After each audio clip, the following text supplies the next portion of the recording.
They never found his body. He vanished after the war, they said. Some believe he became a wandering monk. Others whisper that he was executed in secret for knowing too much. But a few, those who truly studied his mind, believe he simply stepped into the shadows once his final lesson had been passed on. Not to an emperor, not to a general, but to a man like you. A man who once believed leadership meant shouting louder, that love was weakness, and that real power came from money, control, and fear. A man who lived decades making noise, yet left no echo in the hearts around him. A man who suddenly wakes up, years later, looking in the mirror, and realizes he doesn't even respect himself. If that man sounds familiar, then listen closely, because Sun Tzu's final lesson isn't in the pages of a book. It lives in the space between your regrets and the life you could still claim if you dare to lead yourself before it's too late. A man who cannot command his own soul has no right to command anyone else. You can earn titles, you can gather followers, but if your child doesn't trust you, if your partner doesn't feel safe beside you, if your team only works out of fear and never faith, then who are you, really? What do you actually lead? A man who hides his pain behind silence becomes the very storm he thought he was avoiding. And in that silence, Sun Tzu whispers, "A leader leads by example, not by force." That is the law. That is the wound. And that is where your healing must begin.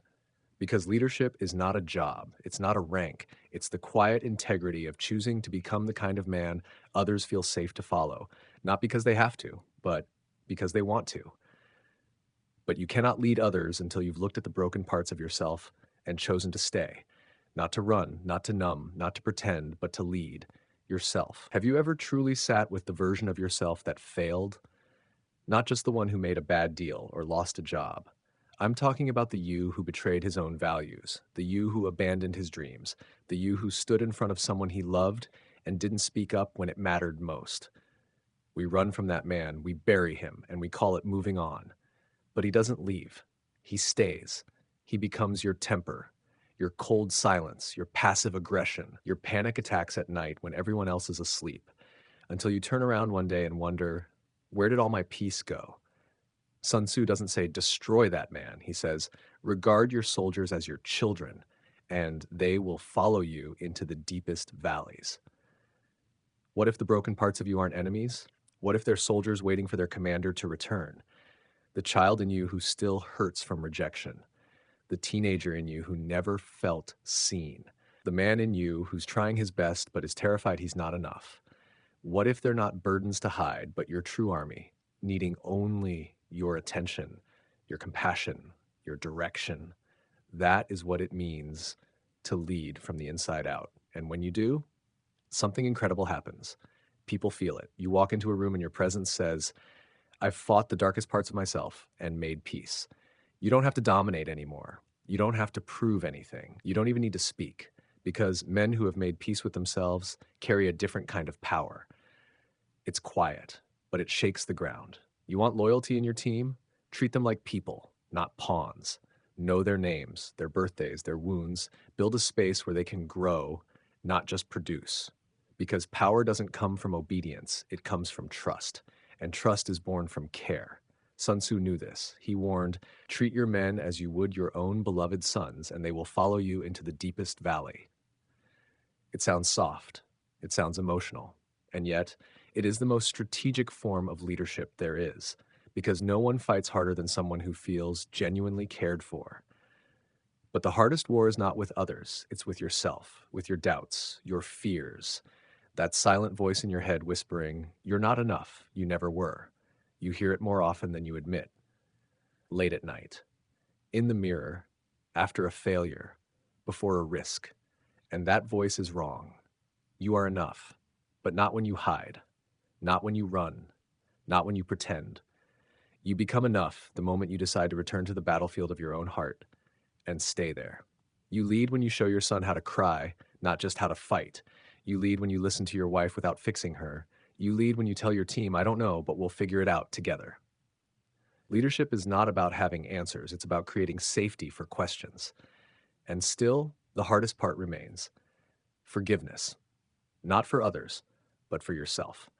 You carry shame like armor. You wear guilt like a medal. as if punishing yourself will somehow make you more righteous. But here's the truth. You don't heal by hating who you were. You heal by loving who you're becoming. Forgive the version of you who didn't know better. That was still you. He fought with what he had. And maybe he failed. Maybe he fell short, but he survived long enough to hand you the sword. Now it's your turn. And you won't win this war with anger.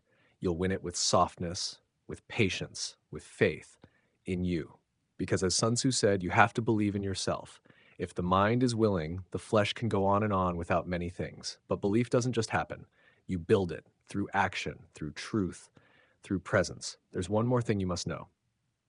Not everyone around you is your friend, and not everyone against you is your enemy. Never trust a friend who is silent about your flaws, Sun Tzu warns. But also, be wary of people who only show up when you shine. A man who has nothing to lose is dangerous, but a man who is willing to lose his image to become real, that's someone worth following. Choose your circle wisely. Surround yourself with people who challenge you to grow, not just praise your convenience. Your destiny depends on it. And finally, there's the greatest lesson of all: compassion. Not just for others, for those who've hurt you, lied to you, failed you, but also for those who loved you poorly, because no one ever taught them how. You don't forgive because they deserve it. You forgive because you deserve peace. You forgive so your son doesn't inherit your rage.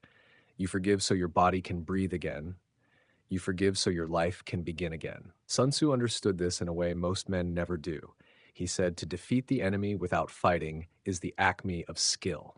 Sometimes that enemy is not outside. Sometimes it's the bitterness inside you that you haven't made peace with. And if you don't defeat it now, it will win. Quietly, over years, it will poison your relationships, it will keep you successful and deeply lonely. It will steal your legacy and leave you wondering in your final days, why did I never feel free? But if you face it, if you lead with love, with truth, with compassion, you don't just win a battle, you win your life back. Now is the time. Pick up your sword, not to cut others, but to cut the lies you've told yourself for far too long. Become the man you were meant to be. Not tomorrow, not someday. Now. If this message stirred something inside you, don't let it fade. Subscribe to this channel and help us bring more of these powerful truths to light. Every video we make is for men like you who are ready to reclaim their power, their peace, and their purpose. Now let me ask you something. Which leader do you want to become? A, the man who is always in control but never at peace. B, the man who leads with quiet strength, trust, and inner freedom. Comment your choice below. Your voice matters more than you think.